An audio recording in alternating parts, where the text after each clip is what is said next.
Yo, what's good with YouTube? Y'all tuning in to Crunch Time of Swaps, guys. All right, right here, man, we got a 5.3 with the carb. We got issues going on. We done clamped up some wires and stuff like that. The issue is the fuse. So what happened is he got the MSD box, he got it ran through the inside, checked all the grounds, checked all the positives, stuff like that. The motor returned over, but what happens is it's not getting no fuse. How do I know it's not getting fused? Because once you turn it, you can hear the fuel pump cutting on. It's an external fuel pump on the side of the frame. It's a holly blue or a holly red, I can't see. But you can hear the fuel pump cut on. But as I turn the key forward, the fuel pump cut on. When you crank it, I even took this off. No gas coming through. So I got to making sure the ground, make sure it's getting 12 volts and all that stuff. But the guy did say, hey, it ran. Once the guy dropped it off, it ran. But then a couple times I did let it sit. I was messing with the battery. It was draining the battery and all this type of stuff. So I said, okay, well, maybe, like I said, I asked him about the tank. So I got to thinking. I said, let me look up under here. And I noticed that I told him, well, for one, the reason I'm making this video so y'all can know too. If y'all doing an LS swap, right? This is an old tank. I would suggest you get a new tank.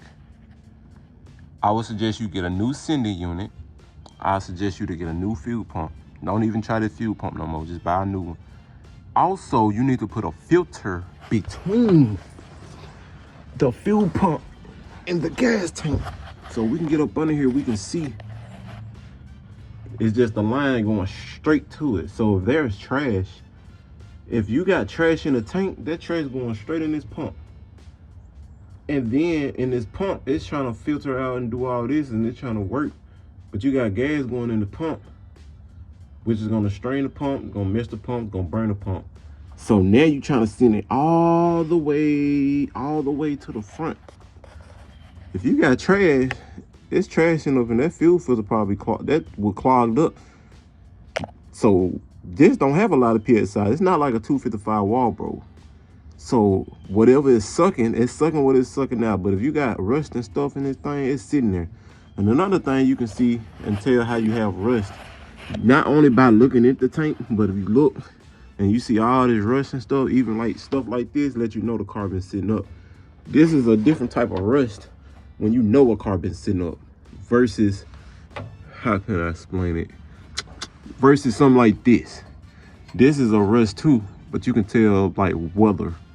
But this is like, I've been through it. When you see rust and stuff all the way up under here, you know it's rust sitting in the tank. You know what I'm saying? If the longer it been sitting, it's rust sitting in the tank. So guys, I advise y'all to put a filter, a fuel pump filter right here.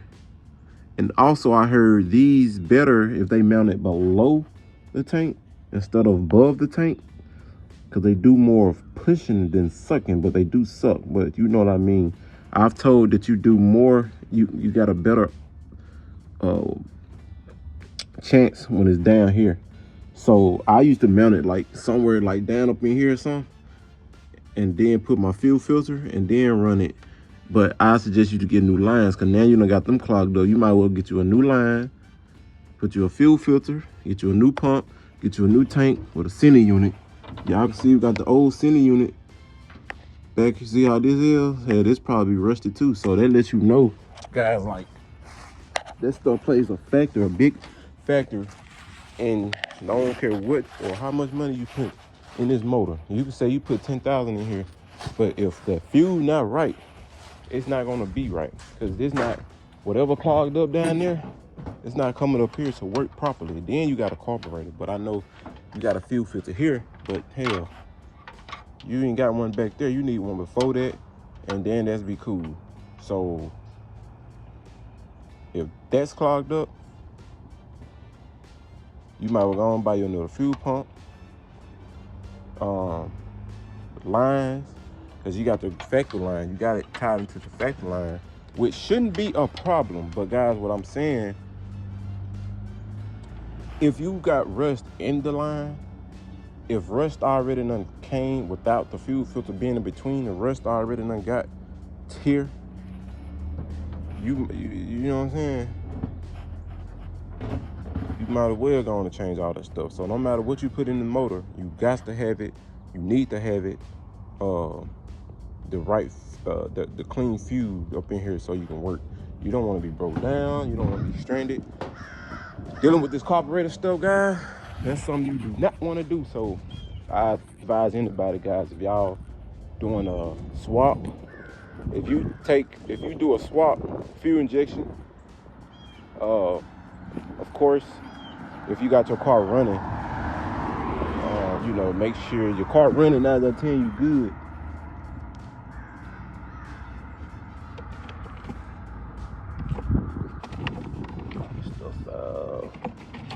You got your car running, that's good, that's cool. You know, we can do the swap. 9 out of 10, you ain't got the rest. But if the car been sitting up for a long time and shit like that, then you got a high chance of a situation going on. You know what I'm saying? You got a high chance of a situation dealing with the gas part, especially with no fuel filter. And I know I ain't trying to talk about nobody, because I know I done went through stuff too, but I had to learn. And I know where they at, kind of in the country, so it's like they not down there, not used to the swaps. They not used to that, and they find some other people to do it. And then like the money wise, like where we at, we ain't got the money like that to be like, you know what I'm saying? Well, hey, let me send 5,000, 10,000, go and get my swap did. It's like buy a motor, 700, okay, find somebody to put it in, you charge 300, put it in, boom. Now you gotta go find somebody else to wire it. Then you gotta find somebody else to do the transmission. You got so many hands on it, to the point that all the money you know spent, you thinking my shit's supposed to be right, but you spent money on the motor to get it put in, to get the trans built, to do the dry shelf, but you leaving out the fuel lines, the filter, the gas tank, the sending unit. It's supposed to be below the tank a little bit. You know what I'm saying? Just stuff like that. So that's all I want to make this video, guys. Just kind of let y'all know, man, if y'all going through any type of little issue like that, it can cause that. So definitely change the tank if it's been sitting out a long time. Definitely do that, guys. You don't want to be stranded. Trust me, you do not want to be stranded. But thank y'all for watching, man. Like I said, we're on the road to 1,000 subscribers. Let's reach that goal, guys. We got to get 1,000 subscribers by at least next month. All right, now. My neighbor looking at that car like, man, what kind of car it is?